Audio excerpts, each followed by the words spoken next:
Damas y caballeros, participantes del presente curso de Derecho Internacional Humanitario y Derecho Internacional de los Derechos Humanos, reciban ustedes un saludo muy cordial y afectuoso. Quien les habla es el coronel ejército peruano, Óscar Daniel Noguera Bedoya. Y el tema que hoy día nos convoca es el Sistema Universal de Protección de los Derechos Humanos, el mismo que lo vamos a llevar siguiendo el siguiente sumario. Inicialmente daremos algunos antecedentes, posteriormente ya nos abocaremos al Sistema Universal de Protección de los Derechos Humanos, para pasar en un tercer momento a los órganos de los tratados y por último los órganos basados en la Carta de las Naciones Unidas. Tenemos que comenzar, si bien es cierto que esta ya debe ser una tercera, cuarta clase, pero recordar el concepto fundamental de lo que es derechos humanos. No olvidemos que los derechos humanos son aquellos atributos inherentes a todo ser humano, derivados de su propia naturaleza y de la necesidad de tener una existencia digna. Es lo mínimo, el elemental, es lo básico, no es algo post, no, es lo mínimo elemental para tener una vida digna. Y esta vida digna, justamente como diría Bechot, es lo que nos hace a nosotros esa dignidad, es lo que le hace al ser humano crecer, desarrollarse como ser, poder evolucionar en su parte intelectual, en su parte física, en su parte psicológica, desarrollarse a pleno en su libertad de su desarrollo. Entonces, cuando hablamos de los derechos humanos, entonces, ¿a qué los derechos humanos, qué cosa protege? Entonces, justamente protege la libertad, la vida, la integridad, la seguridad jurídica, la propiedad, la igualdad. Si no, no podríamos tener una vida digna. Entonces, a ello nos vamos a dedicar. No solamente estamos abocándonos a lo que consideramos los derechos fundamentales. Los derechos fundamentales son parte de los derechos humanos, pero que han sido reconocidos y consagrados en la Constitución Política del Perú. Acá nos referimos de manera general a todos los derechos humanos.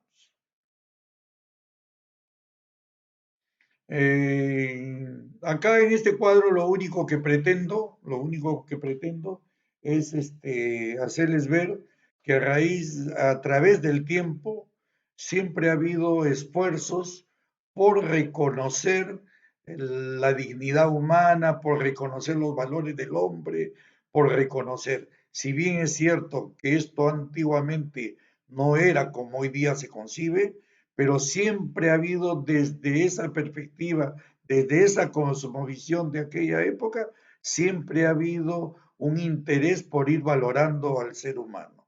Vemos que en el siglo XV antes de Cristo, ya en el Código Hammurabi aparece aspecto de la dignidad humana. La, la Babilonia, ¿no? La ciudad de Babilonia, que en esa época fue la más desarrollada del mundo. En aquella época ya se hablaba. Y vemos muchos esfuerzos a través del tiempo. Pero acá lo que queremos es subrayar que es básicamente ya en el siglo XX donde se llevan los acontecimientos más importantes y básicamente uno, ¿no? Cuando termina la Primera Guerra Mundial, en el Tratado de 1919, con el Tratado de Versalles, básicamente se crea la Liga de Naciones, pero cuando finaliza la Segunda Guerra Mundial, cuando se ve la barbarie que se comete, no obstante ya haber habido tratados anteriores de derechos humanos, de derecho internacional humanitario, convenio de Ginebra, de Haya, cuando se ve la barbarie que se comete en la Segunda Guerra Mundial, es donde ahí ya sale a relucir y dicen ya los presidentes de aquella época, los líderes, dicen, no, esto tiene que cambiar, porque si no vamos camino a la destrucción. Entonces es ahí donde después de la Segunda Guerra Mundial, cuando finaliza, se redacta inmediatamente la Carta de las Naciones Unidas con sus 19 capítulos y donde se crea básicamente la Organización de las Naciones Unidas en base, es cierto, en base a la Liga de Naciones, pero se crea ya con todo un cuerpo y toda una normatividad. ¿De acuerdo? Entonces, es aquí, para muchos autores también considerado como el punto de quiebre.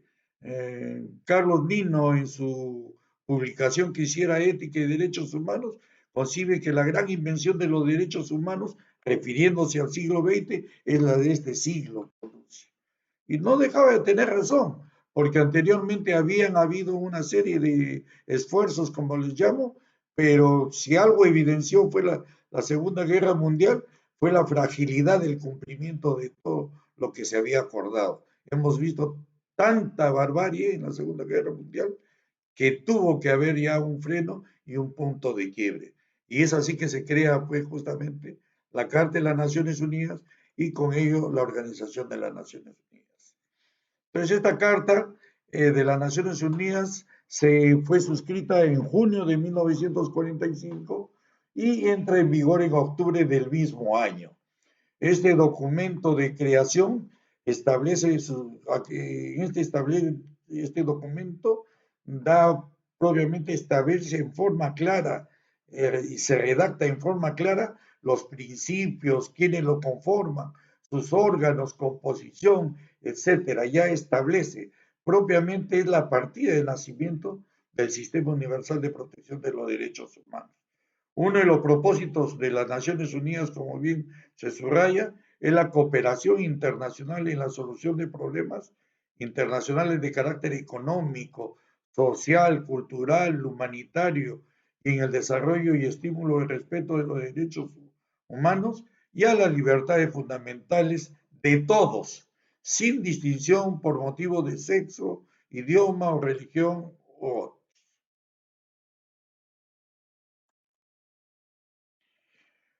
la Organización de las Naciones Unidas, como ya hemos dicho, en la carta se redacta, se crea y fue instaurada esta organización una vez concluida la Segunda Guerra Mundial, a través de la firma del documento conocidos como la Carta de las Naciones Unidas.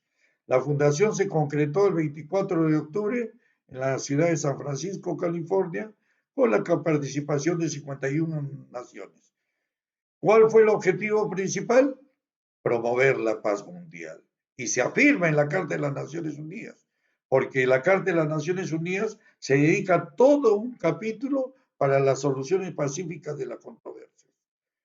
Bueno, todos los países que forman parte de este organismo afirman que comparten el deseo de resolver todos los conflictos en el territorio mundial a través del diálogo.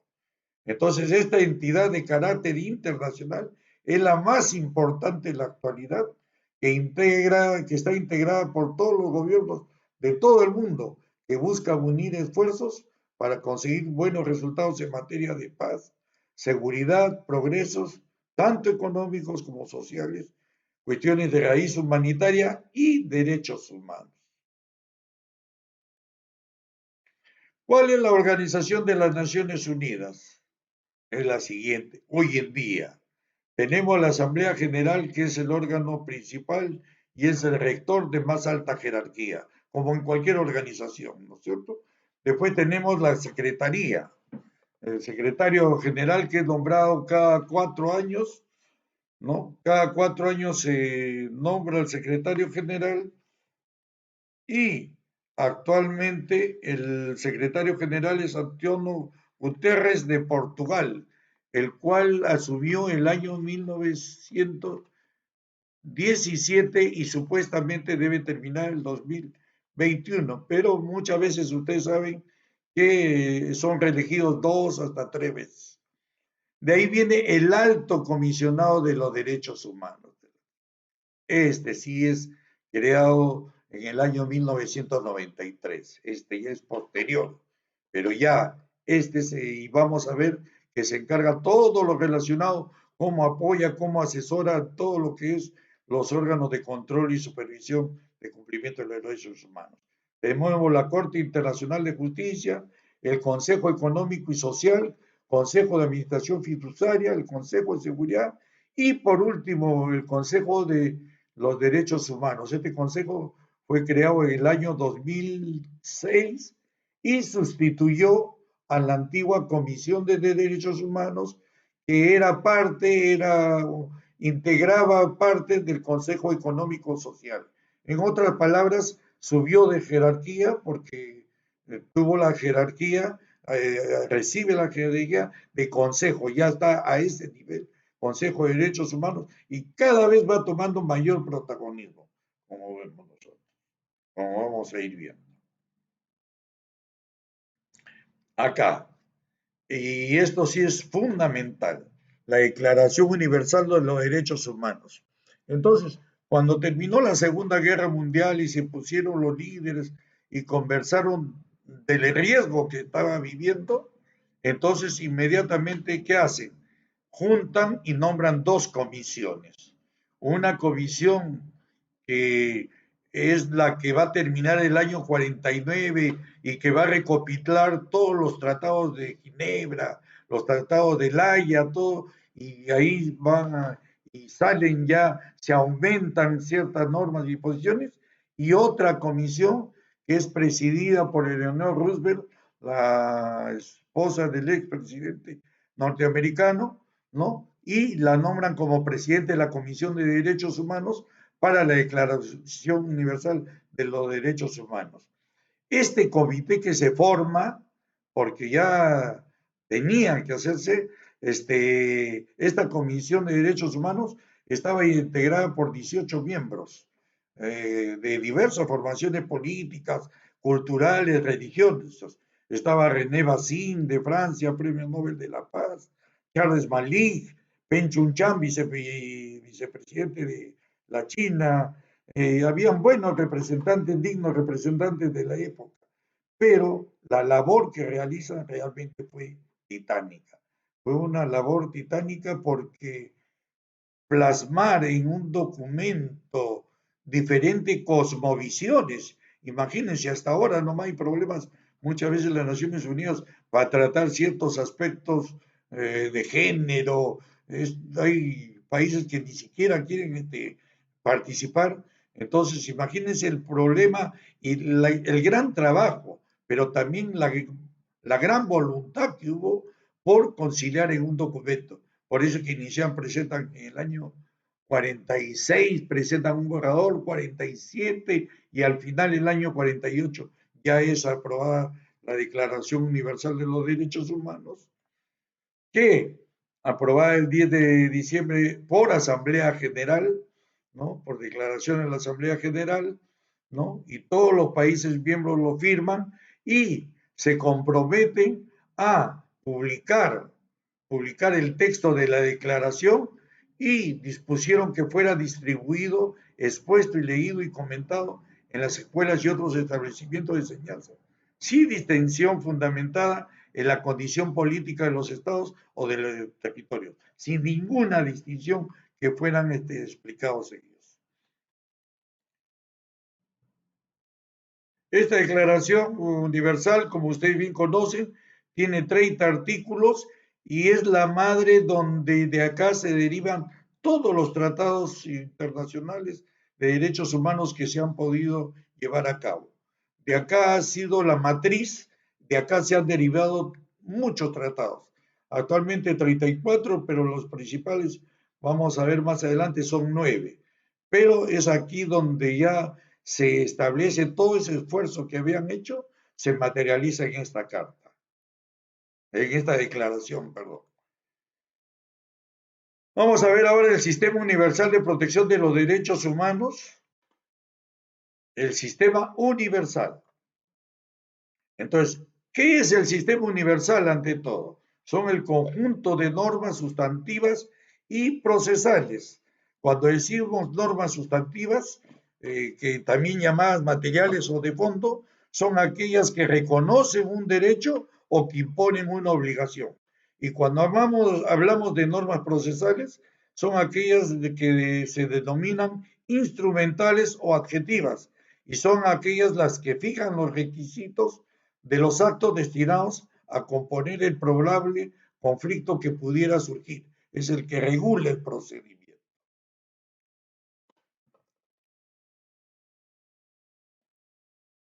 Como ya lo hemos dicho, nace en el seno de las Naciones Unidas y está integrado ¿Por qué? Por el sistema de tratados y el sistema de órganos. Órganos vamos a ver que son aquellos que controlan y los tratados, los documentos.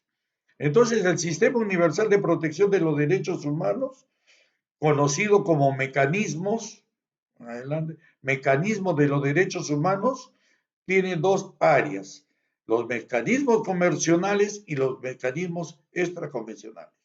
Los mecanismos convencionales, llamados también como órganos de los tratados, y los mecanismos extraconvencionados son los órganos basados en la Carta de las Naciones Unidas. Entonces, ya estamos viendo que los convencionales se están basando en todos los tratados y hemos dicho que los tratados fueron, fueron de la matriz de la Declaración Universal. Entonces, de ahí vienen los tratados y se convierten en los mecanismos convencionales. Mientras que los mecanismos convencionales no son basados en estos tratados, sino en la Carta de las Naciones Unidas, donde básicamente de manera muy general se dice que todo conflicto debe ser solucionado por medio del diálogo, de cualquier controversia y el respeto a los derechos humanos en todo. Y que se debe formar la Organización de Estados, se forma la Organización de las Naciones Unidas, donde se incluye ahí todos los órganos que deben evaluar y ir verificando que los estados cumplan con aquello que se han comprometido. La Oficina del Alto Comisionado para los Derechos Humanos ofrece el asesoramiento experto y apoyo a los diversos mecanismos de supervisión de derechos humanos de las Naciones Unidas. Los órganos creados en virtud de los tratados de los derechos humanos y a los órganos basados en la Carta de las Naciones Unidas. O sea que el alto comisionado, no se olviden que su jerarquía está después del secretario general, está el alto comisionado de las Naciones Unidas de Derechos Humanos. Actualmente la directora general es la expresidenta chilena, la Michelle Bachelet, que está cumpliendo esas funciones. Sistema de tratados, ahora vemos humanos, los métodos convencionales. O sea, vamos a ver aquellos órganos que salen producto de los tratados que han firmado los Estados partes. ¿Qué son los tratados? El sistema de tratados, los tratados básicamente son los tratados de derechos humanos, son aquellos instrumentos que han sido adoptados por el derecho internacional para darle una base jurídica a la protección de los derechos humanos. A través de ellos, los estados adquieren las obligaciones de respetar, no interferir o limitar el disfrute de los derechos humanos, proteger o impedir que se lesionen los derechos humanos de las personas, realizar o adoptar medidas y leyes positivas para asegurar su disfrute. Cada uno de los tratados internacionales prevé la creación de un comité, a lo que nos referíamos, que se encarga de la supervisión, monitoreo y de la implementación de las obligaciones de las adquiridas por los estados. Entonces vemos que los tratados pasan a ser la principal base jurídica de protección de los derechos humanos. ¿Cuáles son estos tratados? Como hemos señalado anteriormente, son todos los tratados que los países firmantes han ratificado y han hecho suyo. Son 34, más o menos en la actualidad, los que forman el derecho internacional público, pero se consideran estos 9 como los principales en la actualidad. Cada uno de estos tratados tiene un comité. En el mismo tratado está registrado la organización de un comité y qué función va a desempeñar ese comité dentro de las funciones generales, porque no todos los comités tienen las mismas prerrogativas. Hay comités, como vamos a ver, que tienen unas prerrogativas, otros tienen más prerrogativas, de acuerdo. Pero acá están los principales, ¿no? Ya ustedes verán, Convención Internacional de Eliminación discriminación racial, Pacto Internacional de los Derechos Económicos, Sociales y Culturales, Pacto Internacional de los Derechos Civiles y Políticos, contra la tortura, el derecho del niño, contra toda forma de discriminación, etcétera, etcétera. De acá salen los órganos que son los que van a evaluar. Entonces, ¿qué son los órganos de los tratados? Los órganos de los tratados, llamados órganos convencionales, son el conjunto de comités que se desprenden de cada uno de estos tratados internacionales y que tienen como la función supervisar, evaluar de forma periódica las obligaciones de los estados convencionales, porque cada comité proviene de una convención internacional firmada en el seno del sistema universal. Cada uno de estos comités está conformado por grupos de expertos independientes que actúan a nombre propio, pero en independencia, pero con la anuencia del Consejo de los Derechos Humanos. Y estos son los órganos que tiene cada tratado de los que han visto anteriormente. Esos tratados que hemos visto contra la tortura económica, ¿no? Acá están los comités. Estos comités, hay 9, y el tratado contra la tortura tiene un subcomité todavía, un subcomité adicional que es para la prevención de la tortura. Básicamente este está diseñado para las personas que están detenidas en prisiones, en diferentes para no abusar de esa detención, se ha formado un subcomité que ya está reconocido acá aparece, como ustedes ven, ese subcomité de prevención de la tortura. Después, todos los comités responden a un tratado. Y como lo señalé anteriormente, si bien es cierto que las funciones generales desempeñan todos, pero en las específicas no todos los comités tienen las mismas facultades. Vemos, por ejemplo, el Comité contra la Tortura. Vemos que él hace todo. Él sí hace un informe periódico, denuncia, acepta denuncias individuales, acepta denuncias estatales, acepta investigación de oficio. No le requiere de una denuncia y sobre cualquier observación general que se presente. Informe periódico, pues todos los comités lo hacen, ¿no? Pero hay, como les digo, acá en el cuadro ustedes pueden apreciar los comités de acuerdo a las capacidades, a las atribuciones que se le ha dado en cada tratado, es que se lleva a cabo su comportamiento y su función a desempeñar.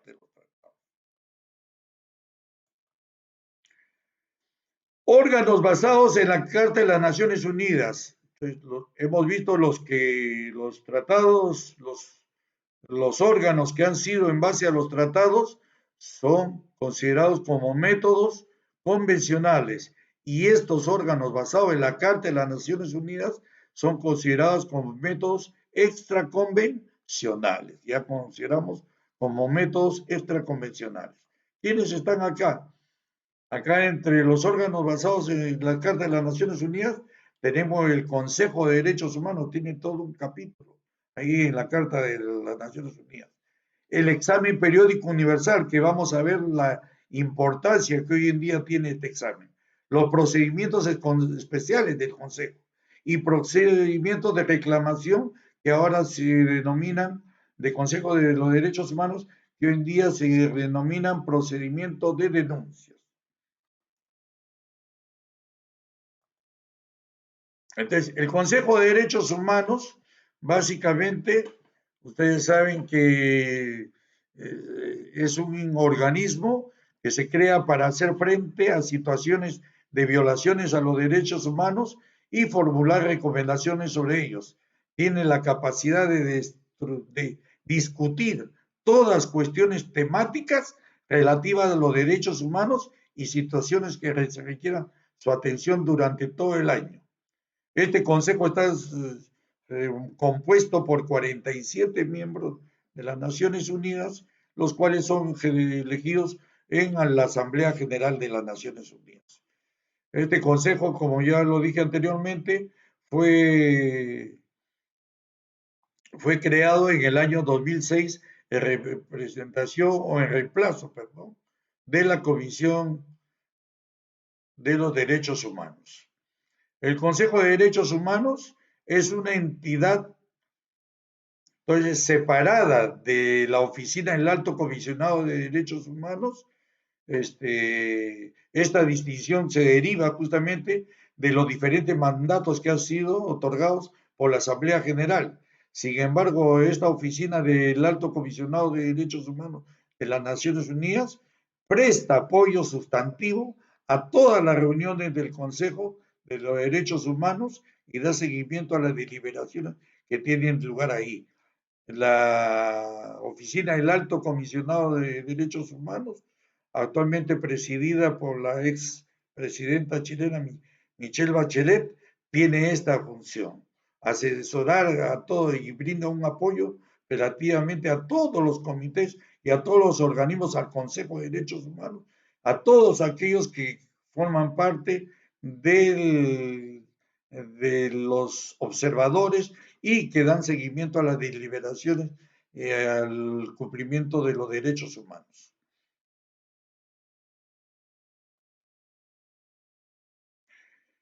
Otro mecanismo extraconvencional es el examen periódico universal.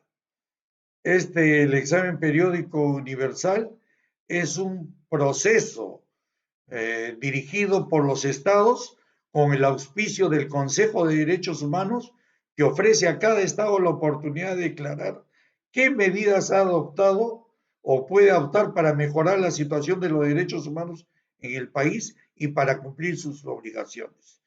Este examen periódico se lleva a cabo cada 4 años y medio. El examen periódico universal se concibió para asegurar un trato homogéneo a todos los países cuando se evalúan las situaciones de los derechos humanos. Es un elemento clave hoy en día en el Consejo de Derechos Humanos para recordar las obligaciones que tienen todos los estados después de haber. El objetivo final de este mecanismo es mejorar, al final y al cabo, la situación de los derechos humanos en todos los países y abordar las situaciones de los derechos humanos donde quiera que estos se produzcan. Entonces, como ya les he señalado, este examen periódico universal se ha convertido como el principal mecanismo extraconvencional para supervisar, hacer seguimiento, verificar que los estados estén cumpliendo con el respeto a los derechos humanos en todas sus dimensiones. Vamos acá a hacer un pequeño repaso de manera general con algunos conceptos. Entonces, ¿qué es el examen periódico universal? Es un mecanismo del Consejo de los Derechos Humanos que su objetivo es evaluar la situación de los derechos humanos en los países miembros de la ONU. ¿Para qué sirve el examen periódico universal? Sirve con la evaluación de este examen. Se espera fortalecer la capacidad de los estados para proteger los derechos humanos y así mejorar las condiciones en las que se garantizan. ¿Qué examina este examen? ¿Hasta qué punto los estados respetan sus obligaciones que se han comprometido a realizar? ¿Cuál es el objetivo del examen periódico universal? Entonces, básicamente, fortalecer la capacidad de los estados para proteger de los derechos humanos a través de los intercambios de las mejores prácticas. Este proceso, la dinámica que sigue estos exámenes periódicos universales, está dirigida a través de una guía. Sin embargo, se reúnen, primero reciben información, una vez que reciben información, después acuden, van al Estado, hay un diálogo donde se ponen las posiciones, se observan, se eleva el informe, se formula el informe y por último se hacen las recomendaciones previstas. Pero esto no ha parado, actualmente ha cobrado una importancia. Actualmente, por ejemplo, miren, el 24 de febrero nomás de este año el secretario general de las Naciones Unidas ya anunciaba que iban a haber nuevas orientaciones prácticas dirigidas a todos los países de las Naciones Unidas en todo el mundo para fortalecer nuestras plataformas de cooperación, que lo que se quiere es eso, ¿no? A fin de hacer frente a los problemas de los derechos humanos y el poder potencial del examen periódico universal. Y en agosto, hace pocos días, digamos, el 18 de agosto del 2020, ya se finalizó, ya se hizo una guía práctica ya. ¿Para qué? Para llevar a cabo este examen periódico universal. Esta guía práctica, ustedes entran a la página de la ONU y la encuentran, ya está formulada, ya está detallada cómo es que se debe llevar a cabo.